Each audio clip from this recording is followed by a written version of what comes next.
Para naman sa balitang pangkalakalan, mananatiling matatag ang presyo ng cooking oil o mantika hanggang sa panahon ng Kapaskuhan. Ito ay dahil sa magandang takbo ng industriya ng niyog sa bansa.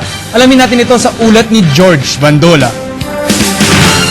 Mananatili daw panatag ang presyo ng mantika sa panahon ng Pasko. Sabi ni Henry Lau ng Coconut Industry Investment Fund, sapat at mas marami pa kasi ang supply ng kopra ngayon sa kabila ng report na unti-unti nang nakakabawi ang Amerika at Europa. Pumasok din yung production months ng palm, which is itong August, September, November. Ang ating coconut production nag-i-improve din, no? So itong supply-demand, nagbabalanse yan eh. So lumalakas ang demand, dumadami naman ang supply. Kaya Yung presyo maging steady lang siya, flat lang. Ang mga nakaraang demand ng palm oil at cooking oils ay bumagsak noong mga nakaraang panahon dahil sa mahinang demand sa Amerika at Europa. Pero ang presyo ng mantika ay mananatiling pabago-bago dahil sa tumataas din umunong kaso ng smuggling ng mga vegetable oils. Ito, dinideclare nilang Class C na palm oil para ma-declare nilang murang presyo. Doon sila dumadaya sa VAT on importation.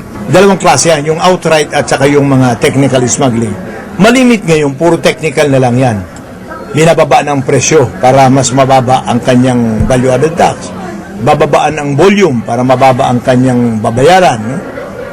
Imi-misclassify niya yan para mas mababa ang tarifa. Sabi ni Aranza, nais nilang alamin ng Senado at agad na maglatag ang gobyerno ng mga reformang pantulong para tuluyang mapigilan ang malawakang technical smuggling ng mga mantika.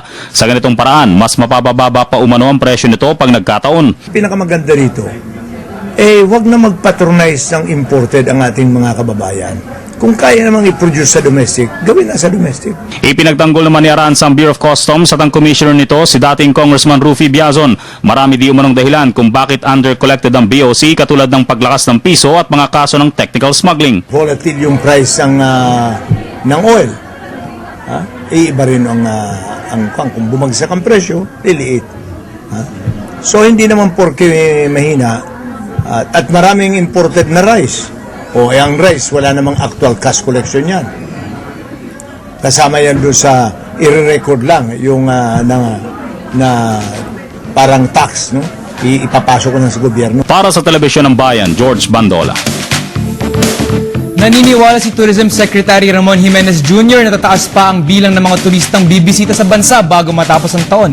Tiwala ang opisyal na makakamit nila ang target kung saan hindi bababa sa 4.5 million tourists ang inaasang bibisita ngayong taon. Karamihan sa mga bumibisitang turista ay Koreano na aabot sa 400,000 katao. Sumunod ang mga Amerikano na may mahigit 300 turista at mga Japanese nationals na may mahigit 100,000. Una dito, tumaas ang bilang ng mga bumibisita nitong nakaraang buwan kung saan umabot sa 2.14 million.